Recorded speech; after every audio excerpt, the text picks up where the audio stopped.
Capítulo 1. Qualquer lugar e lugar algum. Quando começo a escrever, inevitavelmente me sinto tomada pelo medo. Sobretudo, quando percebo que as descobertas da minha pesquisa vão confrontar crenças ou ideias há muito arraigadas.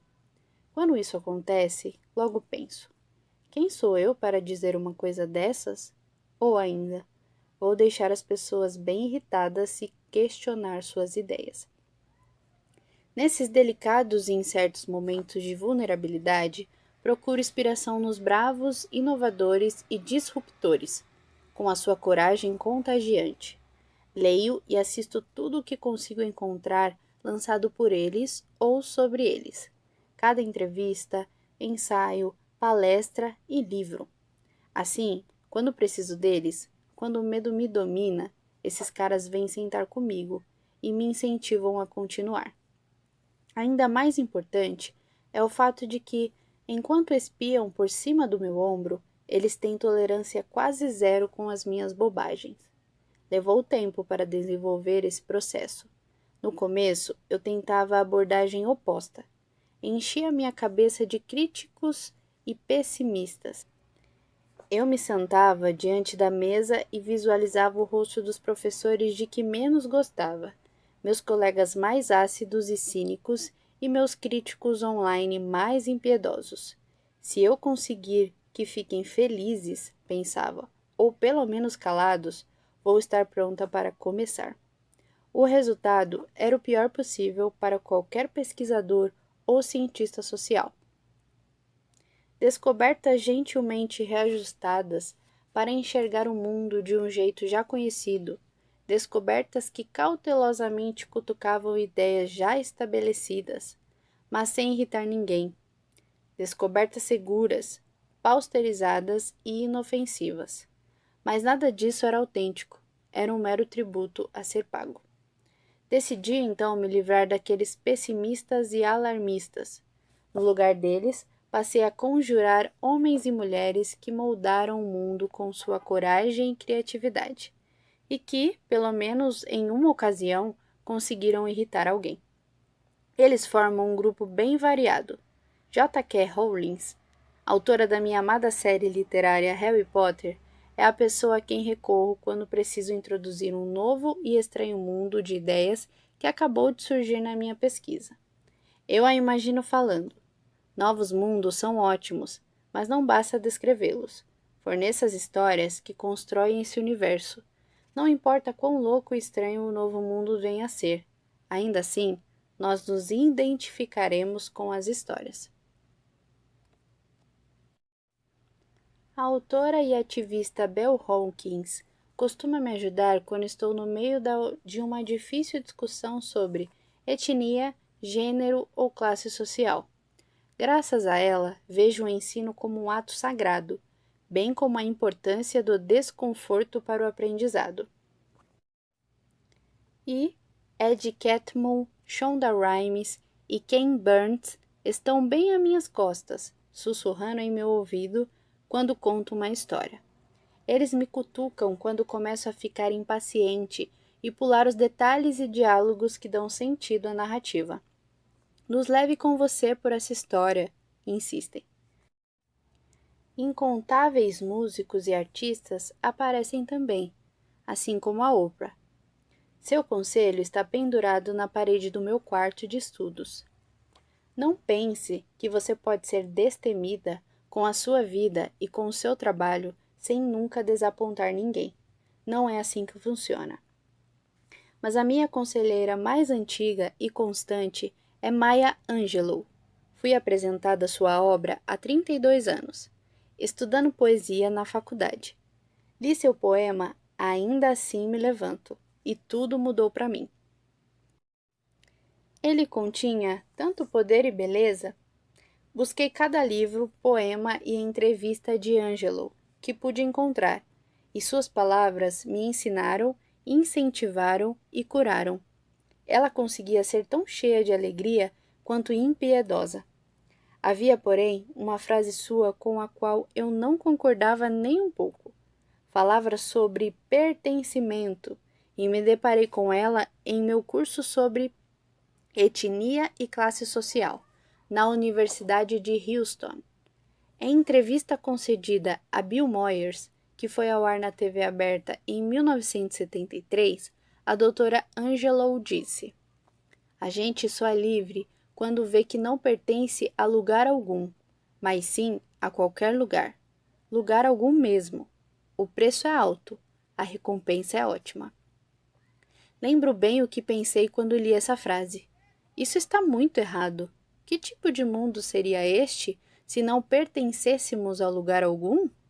Só um bando de gente solitária coexistindo. Ela não deve entender o poder do pertencimento. Por mais de 20 anos, sempre que a frase reaparecia em minha vida, eu me enchia de raiva. Por que ela diria uma coisa dessas? Não é verdade. Pertencimento é algo essencial. Precisamos pertencer a algo, a alguém, a algum lugar. Logo percebi que minha raiva tinha duas origens. Em primeiro lugar, a doutora Angelou passou a representar tanto para mim que eu não suportava a ideia de discordarmos sobre algo tão básico. Segundo, a necessidade de me encaixar e a angústia do não pertencimento eram dois dos assuntos mais dolorosos da minha vida. Eu não via a ideia de não pertencer a lugar algum como liberdade. O sentimento de nunca ter pertencido de verdade a lugar algum era a minha maior dor, um sofrimento pessoal que perpassou a maior parte da minha juventude. Não era de jeito algum a minha libertação. As experiências de não pertencimento são marcos de fases da minha vida, e elas começaram bem cedo. Passei o maternal e o jardim de infância na Paul Rembrandt Elementary, na costa oeste de Nova Orleans. Era 1969 e, apesar de maravilhosa, na época e ainda hoje, a cidade estava tomada pelo racismo. As escolas haviam acabado de se tornar oficialmente dessegregadas, bem no ano da minha entrada ali. Eu não sabia nem entendia muito bem o que estava acontecendo. Era nova demais, mas eu sabia que minha mãe era sincera e teimosa. Ela expressava sua opinião o tempo todo e até escreveu uma carta para James Picayune questionando a legalidade do que hoje chamamos de perfil racial. Eu podia sentir aquela energia em torno dela, mas para mim, minha mãe continuava sendo apenas uma voluntária que fazia a chamada e repassavam os avisos na minha turma. E também aquela que costurava uma combinação de vestidos xadrez amarelos para mim, para si mesma e para minha Barbie. Havíamos nos mudado do Texas e aquilo tinha sido muito difícil para mim. Sentia uma saudade desesperada da minha avó, mas ansiava por fazer novos amigos na escola e no nosso condomínio. Isso logo se mostrou um problema. As listas de chamada eram usadas para definir tudo, de registro de presença a convites para festas de aniversário. Um dia, outra voluntária da turma veio até a minha mãe com uma lista e disse: "Veja todas as crianças negras daqui. Olhe para esses nomes. Todas elas se chamam Cassandra." Minha mãe pensou. Talvez aquilo explicasse por que eu era excluída das festas de tantos dos meus amigos brancos. Minha mãe usa o nome do meio, mas seu primeiro nome é Cassandra. Meu nome completo naquela lista de chamada? Cassandra Brené Brown. Se você é um afro-americano e está lendo isso, sabe exatamente por que as famílias brancas não me convidavam para suas festas. É pelo mesmo motivo que um grupo de graduandos afro-americanos me deu um cartão no final do semestre dizendo: "Ok, você é Brené Brown?" Eles se inscreveram na minha disciplina sobre questões feministas e quase caíram da cadeira quando cheguei no primeiro dia de aula. Uma aluna disse: "A Cassandra Brené Brown não é você, é?" "Sim, senhora." Também foi por isso que, quando cheguei para uma entrevista de emprego como recepcionista de meio expediente numa clínica particular em San Antônio, a mulher disse: "Então você é Brené Brown?" Que agradável surpresa! E sim, eu saí da entrevista antes mesmo de nos sentarmos. As famílias negras eram acolhedoras comigo, mas seu choque era visível assim que eu cruzava a porta. Um dos meus amigos me disse que eu era a primeira pessoa branca a entrar em sua casa. É difícil lidar com isso quando se tem 4 anos de idade e tudo que você quer é brincar e comer bolo com seus amigos. Pertencimento devia ser algo simples de obter no jardim de infância, e apesar disso, eu já não entendia por que me sentia de fora de todos os grupos.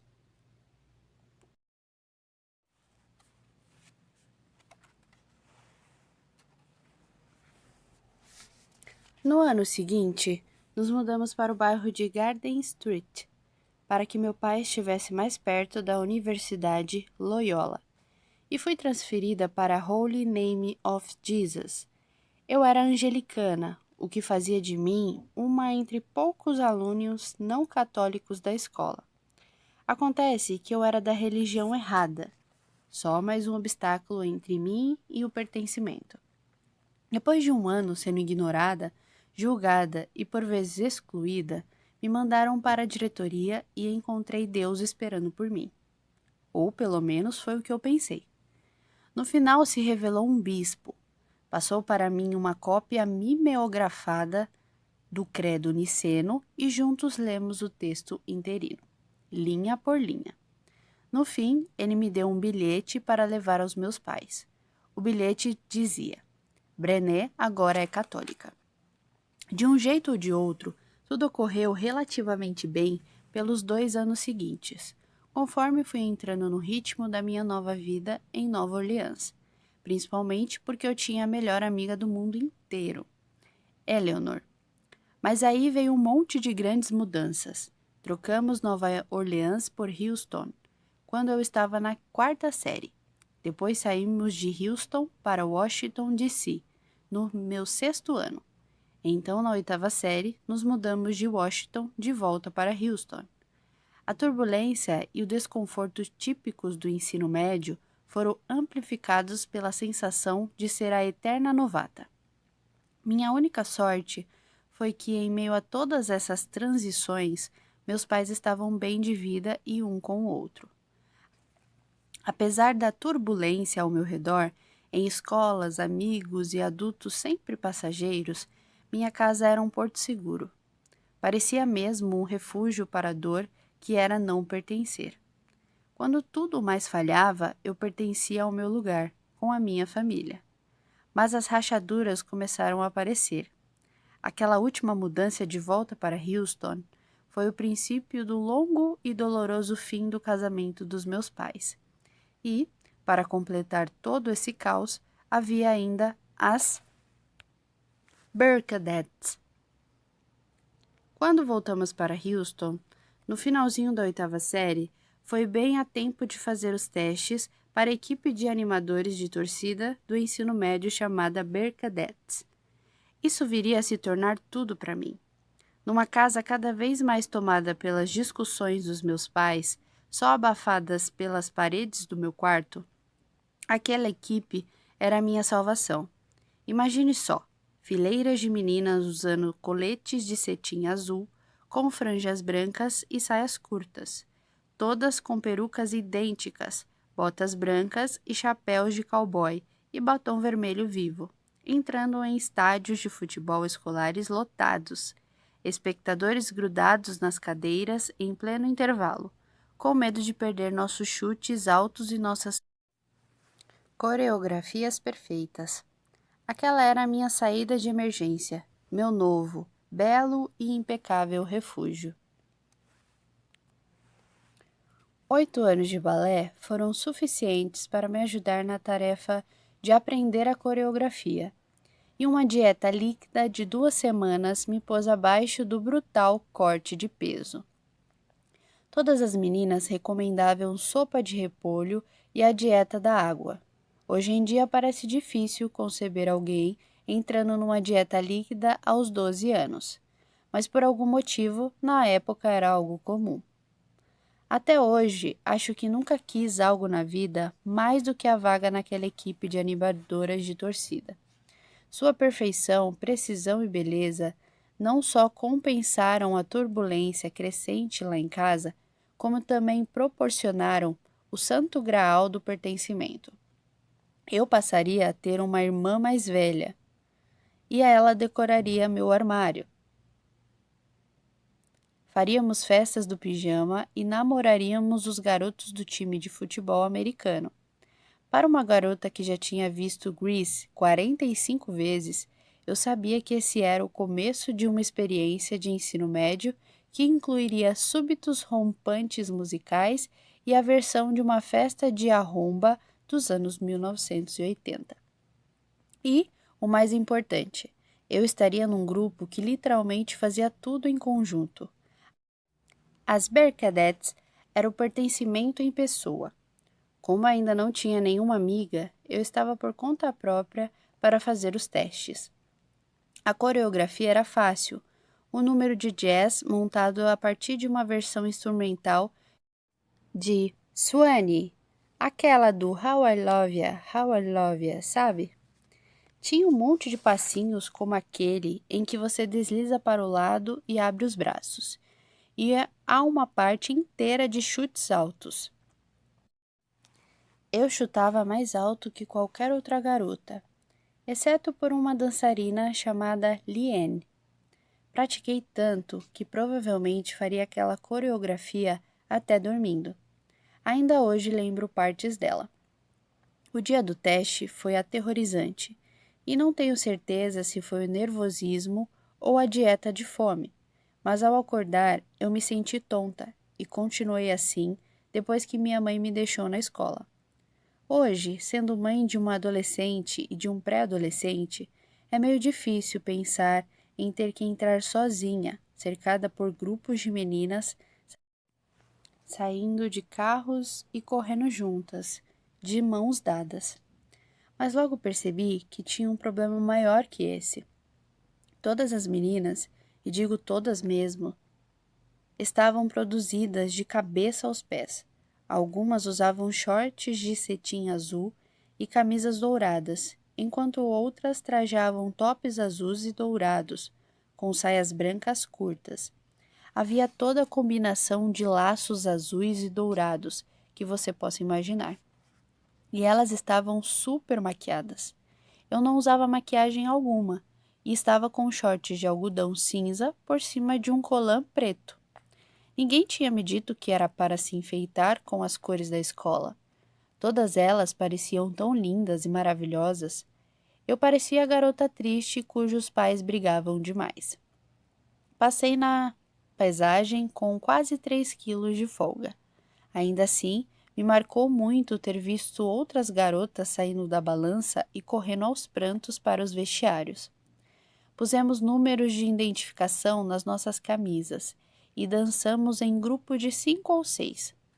Tonto ou não, eu arrasei na coreografia. Estava muito confiante, quando a minha mãe foi me buscar e fomos para casa esperar os resultados. Os números escolhidos saíram mais tarde naquela noite. Aquelas horas passaram em câmera lenta. Por fim, às 6h05, paramos no estacionamento do meu futuro colégio. Minha família inteira, mãe, pai, irmãos e irmãs, estava no carro. Eu ia checar a lista de classificadas e dali seguiríamos rumo a San Antônio para visitar meus avós. Fui até o cartaz pendurado do lado de fora da porta do ginásio. Uma das garotas do meu grupo de testes estava bem do meu lado. Ela era a mais linda e maravilhosa de todas. E, ainda por cima, o nome dela era Chris. Sim, um daqueles nomes agêneros que todas invejavam na época. Alice estava em ordem numérica. Se o seu número estivesse ali, você tinha entrado na equipe. Caso contrário, estava fora. Eu era a número 62. Meu olho foi direto para a casa dos 60, 59, 61, 64, 65. Olhei de novo. A ficha simplesmente não caía. Achei que se olhasse com bastante força e o universo soubesse de tudo que estava em jogo, meu número talvez aparecesse como num passe de mágica. Minha negociação com o universo foi interrompida pelos gritos de Chris. Ela pulava feito doida, e antes que eu me desse conta, o pai dela saiu do carro, correu até ela, a agarrou e girou igual acontece nos filmes. Mais tarde, ouvi comentarem que eu era uma ótima dançarina, mas não era realmente feita para as Bearcats. Sem laços, sem brilho, sem grupo, sem amigas, nenhum lugar ao qual pertencer. Eu estava sozinha, e o sentimento era devastador.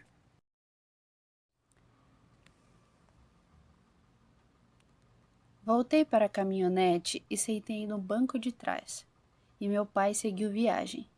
Meus pais não disseram uma palavra, nenhuma mesmo. O silêncio me atingiu como uma faca no coração. Eles se envergonhavam de mim, e por mim. Meu pai tinha sido capitão do time de futebol americano. Minha mãe tinha sido capitã da sua própria equipe de animadoras de torcida. Eu não era nada. Meus pais, principalmente o meu pai, valorizavam coisas como ser popular e se enturmar acima de todas as outras. E eu não fui popular, não me enturmei. E naquele momento, pela primeira vez, eu também não pertencia à minha família. É fácil desmerecer minha história da equipe de animadoras de torcida dentro do grande cenário de eventos do mundo atual. Já estou até vendo a hashtag Third World Problems. Mas deixe-me dizer o que aquilo significou para mim. Não sei se foi verdade ou se foi a história que contei a mim mesma diante daquele silêncio, mas aquele se tornou o dia em que eu não mais me senti acolhida pela minha família. O mais primitivo e importante de todos os nossos grupos sociais. Se meus pais tivessem me consolado ou dito como eu era corajosa por tentar, ou melhor ainda, e o que eu realmente queria naquele momento, se tivessem me apoiado e dito como aquilo era horrível e como eu merecia ter sido escolhida, essa história não teria definido minha vida e moldado sua trajetória. Mas ela definiu e moldou. Contar essa história aqui foi muito mais difícil do que eu esperava. Tive que usar o iTunes para lembrar o nome da música do teste, e quando toquei a prévia, caí no choro.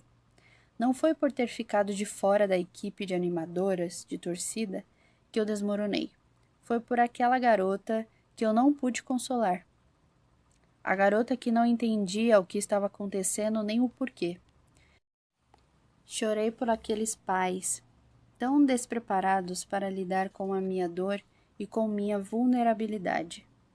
Pais que simplesmente não sabiam como se expressar e me consolar, ou no mínimo tentar corrigir aquela história de eu não pertencer a eles.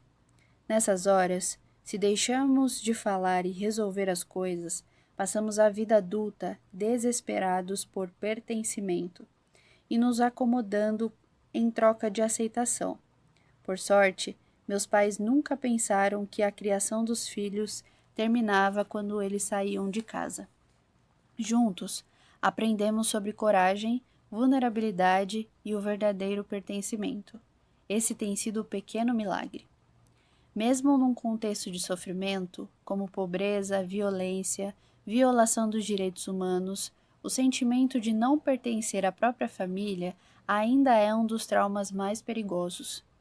Isso porque ele tem o poder de partir nossos corações, nosso espírito e a nossa noção de amor próprio.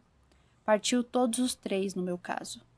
E quando essas coisas se partem, só existe 3 caminhos possíveis, que acabei trilhando na minha vida e no meu trabalho. 1. Você vive com uma dor contínua e busca alívio entorpecendo-a ou infligindo-a aos outros. 2. Você nega sua dor, e essa negação faz com que você a repasse para as pessoas ao redor e para os seus filhos. Ou 3.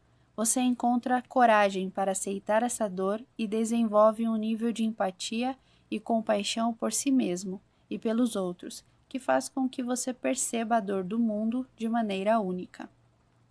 Pode apostar que tentei os 2 primeiros. Foi por pura sorte que rumei para o terceiro caminho. Depois do pesadelo das Berkeadettes, as brigas pioraram lá em casa. Quase sempre era uma baixaria sem limites. Meus pais simplesmente não sabiam resolver isso de outro jeito. Eu morria de vergonha, achando que meus pais eram os únicos do mundo com dificuldades para manter um casamento. Todos os amigos do meu irmão e das minhas irmãs que iam brincar lá em casa chamavam meus pais de Senhor e Senhora B, com uma casualidade descontraída, como se os dois fossem ótimos. Mas eu sabia das discussões secretas e sabia que não pertencia ao grupo daqueles garotos, cujos pais eram tão incríveis quanto os da televisão. A vergonha de viver de aparências passava a ser mais uma na pilha que se acumulava. Claro que perspectiva é o resultado da experiência. Eu não tinha a experiência necessária para contextualizar o que estava acontecendo à minha volta. E como meus pais só estavam tentando sobreviver sem causar uma catástrofe, não deve ter lhe ocorrido dividir suas perspectivas com a gente. Eu tinha certeza de que era a única na cidade, até mesmo no mundo, vivendo aquele tipo específico de show de horrores. Apesar de o meu colégio de ensino médio estar nas notícias de todo o país devido ao número alarmante de estudantes que haviam se suicidado. Foi só mais tarde, quando o mundo mudou e as pessoas começaram a realmente falar sobre os seus problemas, que eu descobri quantos daqueles pais perfeitos acabaram se divorciando, morrendo após uma vida tão difícil ou com um pouco de sorte, buscando a recuperação. Às vezes, o maior perigo para uma criança é o silêncio que lhe permite criar as próprias histórias. Histórias essas que quase sempre a retratam como solitária e indigna de amor e pertencimento. Essa foi a minha narrativa, de modo que, em vez de fazer acrobacias no intervalo dos jogos, eu era a garota escondendo maconha dentro do buffet e andando com arruaceiros, procurando meu grupinho como dava. Nunca participei de nenhuma outra seleção.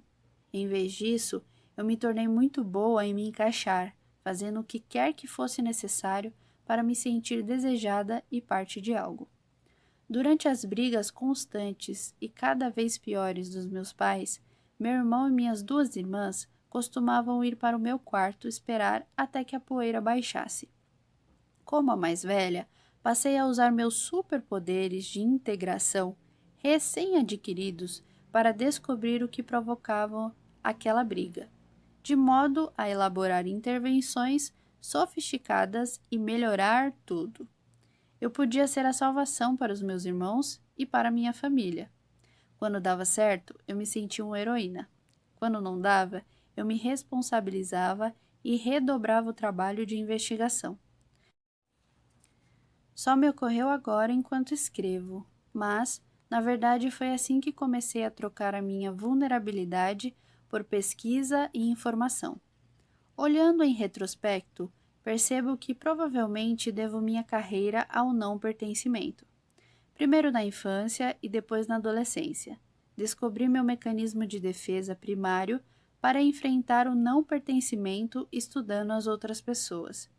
Eu era uma investigadora de padrões e conexões. Sabia que, se identificasse padrões nos comportamentos das pessoas e os conectasse aos seus sentimentos e ações, tudo seria mais fácil. Usei as minhas habilidades de reconhecimento de padrões para antecipar o que as pessoas queriam, ou o que pensavam ou estavam fazendo. Aprendi a dizer a coisa certa e passar a impressão certa. Eu me tornei uma especialista em adaptação, uma camaleoa, e uma estranha muito solitária para mim mesma. Com o passar do tempo, comecei a conhecer muitas das pessoas à minha volta, melhor do que elas próprias. Mas nesse processo, acabei ficando para trás.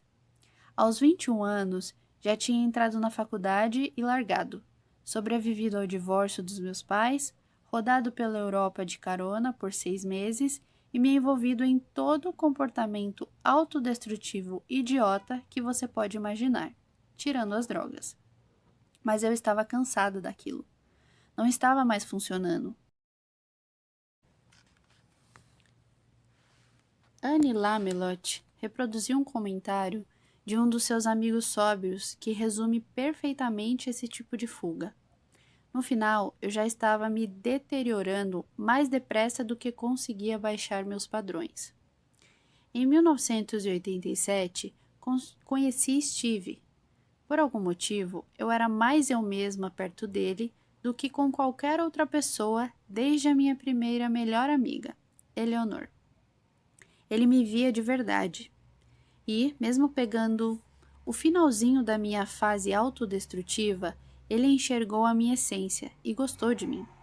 Ele tinha saído de um trauma familiar bem parecido, então reconheceu em mim aquela angústia, e pela primeira vez em nossas vidas falamos sobre essa experiência. Nós nos abrimos, às vezes passávamos 10 horas no telefone. Falamos sobre todas as dificuldades enfrentadas, a solidão com a qual lutamos e a dor insuportável do não pertencimento.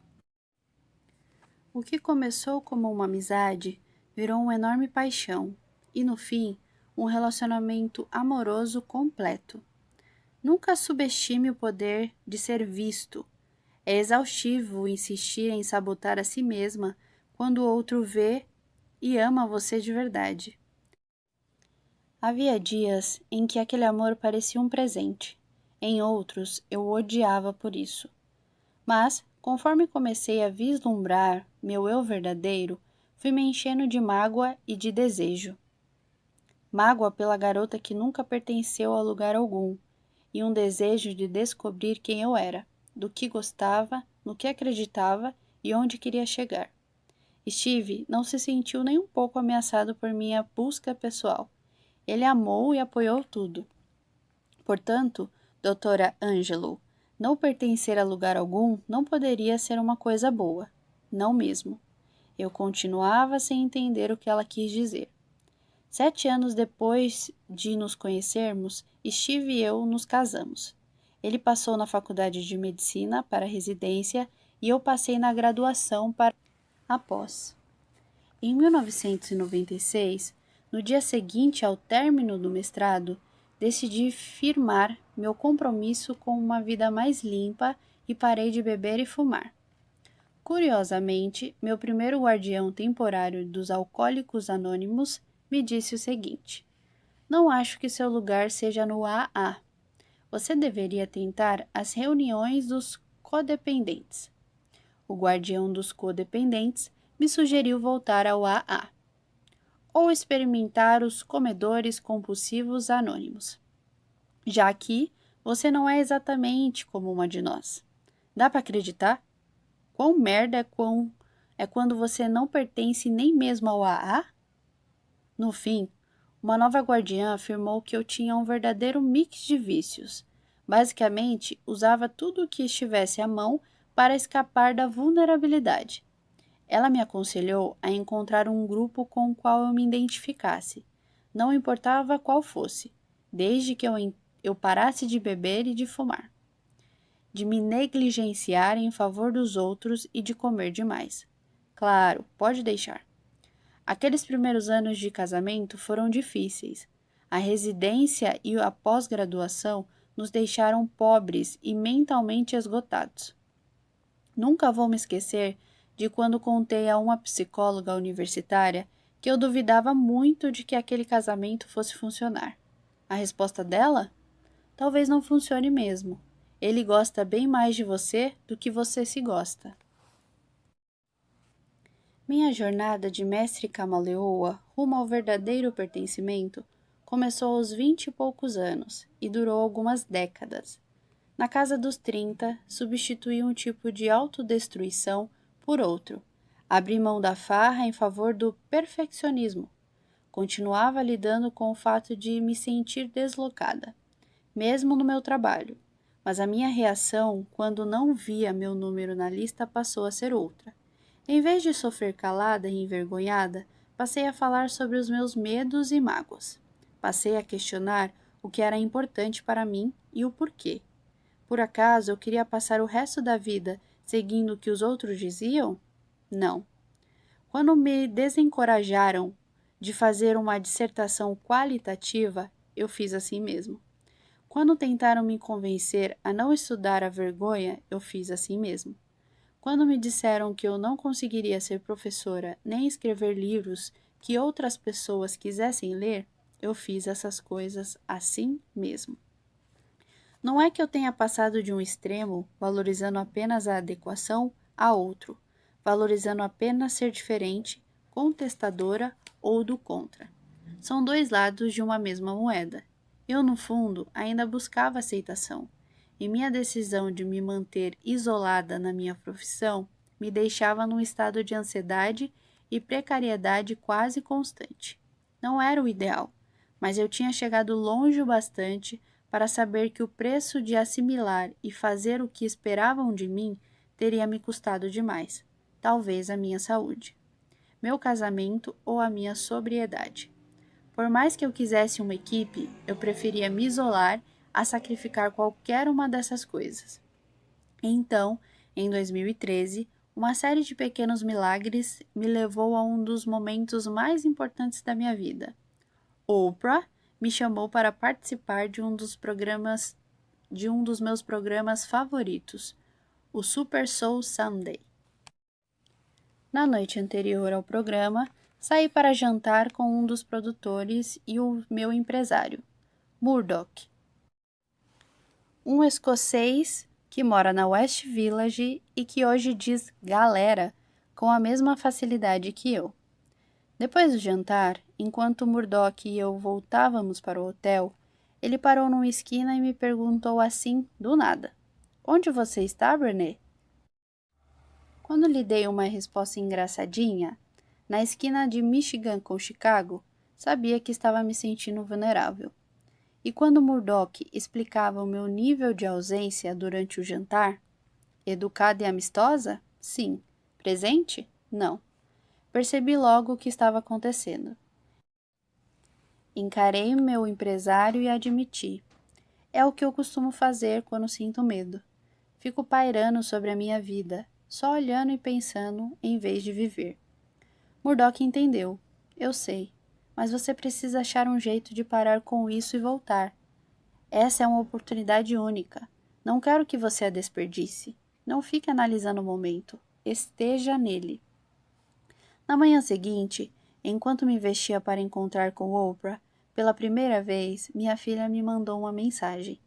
Ela queria saber se eu tinha assinado e devolvido um termo de autorização para uma viagem da escola dela. Depois de confirmar, sentei na beira da cama e lutei contra as lágrimas. Comecei a pensar. Preciso de um termo de autorização para deixar de ser tão séria e medrosa. Preciso de autorização para me divertir hoje. Então, me surgiu uma ideia. Depois de espiar pelo quarto para ter certeza de que ninguém ia testemunhar a coisa incrivelmente ridícula que eu estava prestes a fazer, fui à mesa. Sentei e escrevi um termo de autorização em um post-it que encontrei na bolsa do meu computador. Ele dizia simplesmente: autorização para ser empolgada e brincalhona e me divertir. Esse seria o primeiro de centenas de termos de autorização que eu escreveria para mim mesma. Ainda os escrevo, e ensino a todos que me concedem 5 minutos do seu tempo o poder desse método definidor de intenções. Ele funciona que é uma maravilha. No entanto, assim como no caso dos termos de autorização que você dá aos seus filhos, eles estão autorizados a ir ao zoológico, mas ainda precisam entrar no ônibus. Defina a intenção. Siga o plano. Naquele dia, eu entrei no ônibus.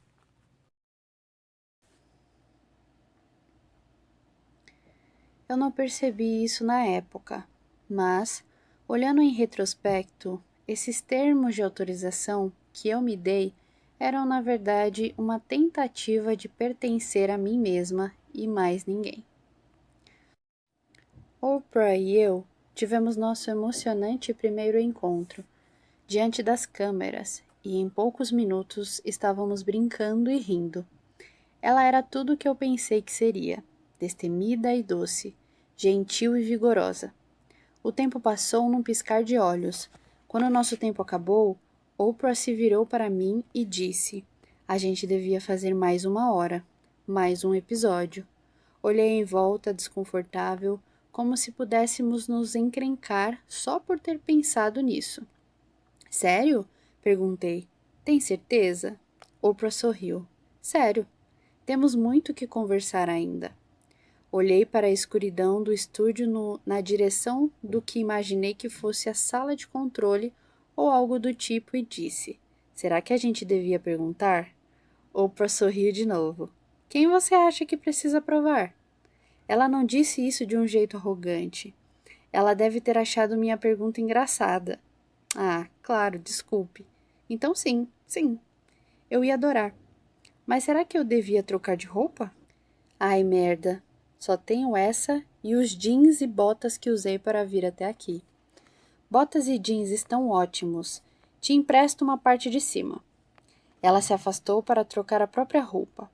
Mas, poucos passos depois, deu meia volta e disse: Maya Angelou está aqui. Você gostaria de conhecê-la? Visão em túnel. Câmera lenta.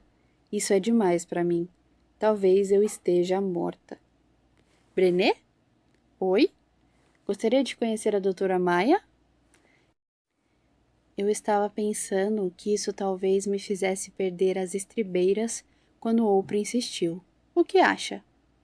Eu pulei da minha cadeira. Sim, ai meu Deus, sim! Oprah me pegou pela mão enquanto andamos até uma segunda sala verde, de frente para aquela onde me arrumaram para o programa. Entramos e a primeira coisa que notei foi uma tela de TV diante de onde a doutora Angelou estava sentada. A imagem no monitor mostrava as 2 cadeiras vazias onde Oprah e eu estávamos sentadas. Maya Angelou olhou direto para mim. Olá, doutora Brown. Eu estava vendo vocês. Avancei, tomei a sua mão estendida e disse: é uma honra enorme conhecê-la. Você significa tanto para mim. Representa uma parte enorme da minha vida. Ela continuou segurando minha mão e colocou a mão livre em cima da minha. Você está fazendo um trabalho importante. Continue. E continue falando sobre o seu trabalho. Não pare e não deixe ninguém impedi-la. Então eu disse a ela que às vezes, nas minhas aulas, apago as luzes e toco para a turma uma fita cassete antiga que tenho dela recitando o poema Nossas Avós. Contei a ela que às vezes eu repetia aquela frase: não serei demovida. Ela segurou minhas mãos bem firme, olhou bem nos meus olhos e, com uma voz lenta e profunda, cantou. Como uma árvore plantada à margem do rio, eu não serei demovida. Ela apertou minhas mãos com força e pediu: não seja demovida, Brené. Era como se ela tivesse empacotado toda a coragem de que eu precisaria para o resto da vida e me entregado bem ali. Raramente recebemos a dádiva de saber que estamos vivendo algo que vai ajudar a nos definir, mas eu soube. O que fazer quando você passou a maior parte da vida mudando para tentar se adequar e, de repente, Maya Angelou está cantando para você, dizendo para não ser demovida? Você dá um jeito de fincar os malditos pés no solo. É isso que você faz. Vai se dobrar e se esticar e crescer, mas comprometida a não deixar de ser quem você é, ou, no mínimo, você passa a tentar. 6 meses depois daquele dia inacreditável, eu me vi sentada em outra sala verde em Chicago. Dessa vez eu ia falar num dos maiores eventos de liderança do mundo. Os organizadores recomendaram enfaticamente que eu usasse um traje executivo para a ocasião, e eu olhava minha calça preta e meus sapatos de salto e me sentia uma grande impostora, ou como se estivesse indo a um velório. Sentada a meu lado estava uma outra palestrante, que no futuro se tornaria uma amiga próxima. E ela perguntou como eu estava. Confessei que era algo novo para mim e que não conseguia me livrar da sensação de estar fantasiada.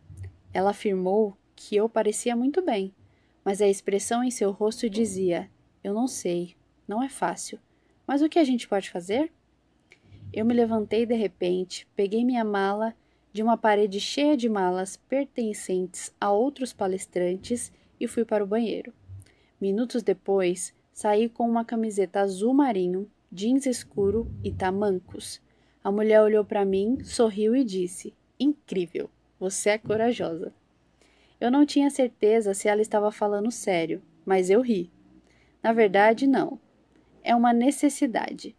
Não posso entrar naquele palco e falar sobre autenticidade e coragem quando não me sinto autêntica ou corajosa. Eu simplesmente não posso.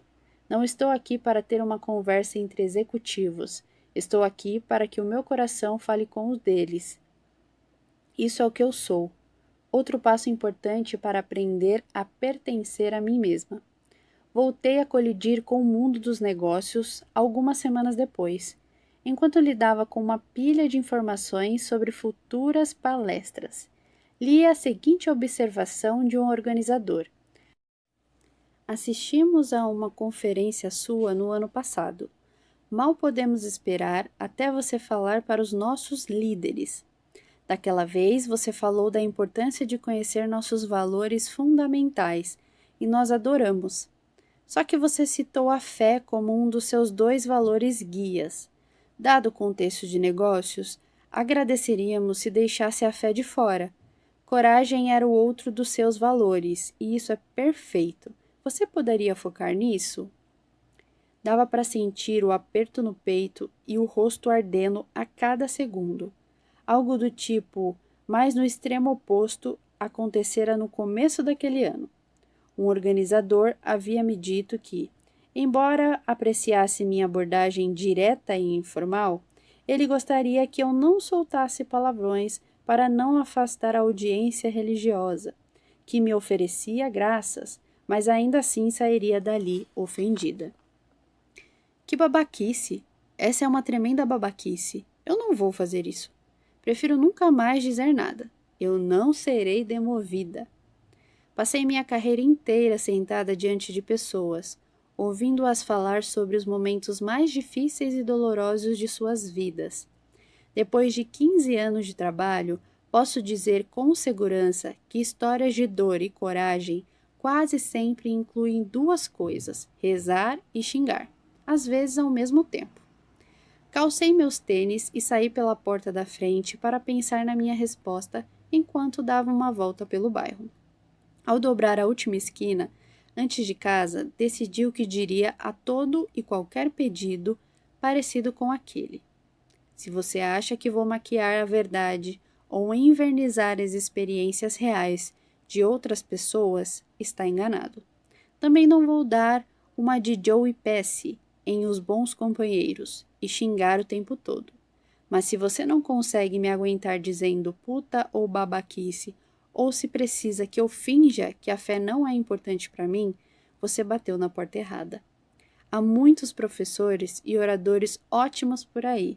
Você só precisa encontrar alguém que possa se vestir de acordo, envernizar e não falar demais. Essa não sou eu. Não mais. Eu não serei demovida.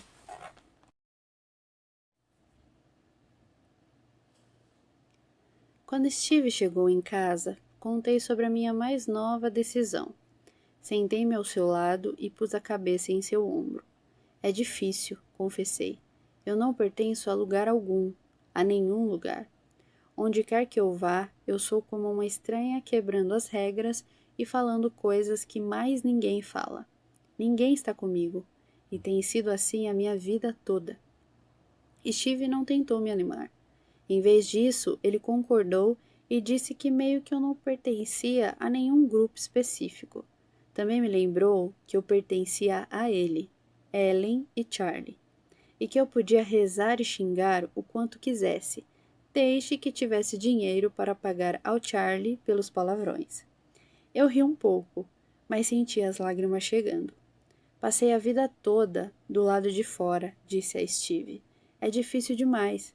Às vezes nossa casa é o único lugar em que não me sinto inteiramente sozinha. Não sinto que estou em uma jornada que entendo. Não encontro mais ninguém nela. Não tem ninguém lá na frente falando. Tudo bem, há muitos professores, pesquisadores, contadores de histórias, líderes e empreendedores, religiosos bocas sujas aqui. E aqui está o nosso plano de ação. Steve pegou minha mão e arrematou. Eu sei que é difícil, e você deve se sentir sozinha mesmo. Você é meio estranha, uma forasteira em muitos sentidos. Mas veja só, tinha mais de 20 oradores naquela grande conferência de liderança, e de todos você foi a mais bem avaliada, mesmo de jeans e tamancos. Como pode achar que alguém pertence àquilo mais do que você? Você sempre vai pertencer a qualquer lugar em que apareça como você mesma e fale de si e do seu trabalho de um jeito verdadeiro. E foi isso. Era aquele o momento. Eu finalmente entendi aquela frase de Maya Angelou, num sentido mais prático e fundamental. Beijei Steve, corri para o meu escritório, peguei meu laptop e joguei a frase dela no Google. Ao voltar com o laptop para o sofá, li para Steve. A gente só é livre quando vê que não pertence a lugar algum, mas sim a qualquer lugar. Lugar algum mesmo. O preço é alto. A recompensa é ótima. Aquele foi o momento de virada em como eu me enxergava, uma solitária e apagada menina, parada na porta de um ginásio, procurando num cartaz a confirmação de que ela pertencia a algum lugar. Eu tinha alcançado sucesso no trabalho, tinha um ótimo parceiro e ótimos filhos, mas até então não havia me livrado daquela história de não pertencer ao meu mundo ou da minha família de origem. Steve viu que algo estava mudando. O preço é mesmo alto, mas a recompensa é o seu trabalho chegar ao mundo de uma forma franca, que seja fiel às pessoas que dividiram suas vidas e histórias com você. Perguntei a ele se realmente entendia aquela estranha dicotomia de estar sozinho e ainda assim pertencer, o verdadeiro pertencimento. Ele disse: sim, eu me sinto assim o tempo todo também. É um paradoxo de se sentir solitário e também fortalecido. Às vezes, os pais se ressentem porque não prescrevo antibióticos para os filhos deles. A primeira coisa que me dizem é: qualquer outro pediatra faria isso. Vou procurar outra pessoa. Não é fácil ouvir isso, mas eu sempre recorro ao seguinte pensamento: tudo bem se ninguém concordar comigo. Não é isso que eu acredito ser melhor para essa criança. Ponto final. Minha cabeça começou a trabalhar a toda. Expliquei a Steve que, embora achasse que agora entendia a vulnerabilidade e a coragem de se bastar, ainda não conseguia me livrar de uma vontade íntima de me sentir parte de algo. Eu queria o grupinho. Ele disse: você tem um grupinho, só que é pequeno e nem todo mundo ali vai concordar ou fazer a mesma coisa. Mas, sinceramente, você nem gosta dessas panelinhas. Ele tinha razão, mas ainda assim eu queria entender melhor. Enfim, me levantei e disse a ele que precisava analisar aquela frase de Maya à luz do meu material, sobre pertencimento. Sua resposta ainda me fez rir. Ah, eu sei como isso funciona. Quer que eu cuide do jantar? Posso enviar comida até o poço sem fundo onde você faz sua pesquisa. Da última vez que entrou naquele quarto para investigar algo que a incomodava, você levou 2 anos. Busquei a transcrição completa da entrevista de Maya Angelou para Bill Moyers e li pela primeira vez essas linhas finais. Moyers: você pertence a algum lugar? Angelou: ainda não. Moyers: você pertence a alguém? Angelou: cada vez mais. Quer dizer, eu pertenço a mim mesma. Tenho muito orgulho disso. Estou sempre muito preocupada com como olho para Maya. Gosto demais dela. do seu bom humor e da sua coragem. E, quando me vejo agindo de um jeito que não me agrada, é algo com que eu preciso lidar. Tirei os olhos daquela conversa e pensei, Maia pertence a Maia, eu pertenço a mim mesma. Entendi. Não captei tudo ainda, mas já é um começo. Dessa vez, levei 4 anos para percorrer o poço sem fundo da minha pesquisa. Recorri ao meu antigo material, reuni novas informações e passei a desenvolver uma teoria do verdadeiro pertencimento. Descobri que ainda tinha muito a aprender sobre o que realmente significa pertencer.